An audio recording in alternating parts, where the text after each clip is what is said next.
ఈరోజు నా మనవడికి బంగాళదుంప చిన్న చిన్న ముక్కలుగా కట్ చేసి వాడి కోసమని వేపుతున్నానండి. వాడికి చాలా ఇష్టం. ముద్దపప్పు చేసి వాడికి ఇలా వేపాను అనుకోండి, అబ్బా ముద్దపప్పు చేశానండి. అలాగే బంగాళదుంపలు వేపుడు చేశాను. చక్కగా కమ్మగా తినేస్తాడు ఫ్రెండ్స్. వాడికి చాలా ఇష్టం. ఎక్కువ ఆయిల్ లేకుండా చేశాను అనమాట. ఎంత బాగా తినేస్తాడో ఎర్రి నాగన్న. ఇది మా నాగన్న కోసం. బాబు బంగాళదుంపల కూర పప్పు, బంగాళదుంప కూర పప్పు బాగుంది,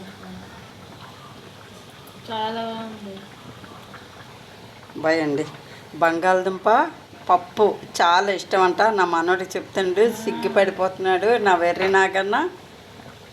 నాకు చెప్పమన్నాడు అనమాట. బాయ్ అండి. మా నాగన్న చూస్తారా, నాగన్న కూర కలుపుతున్నాడు. కూర తయారు చేస్తానా అంటున్నాడు అనమాట. గరిటె తిప్పుతాడంట భీముడు.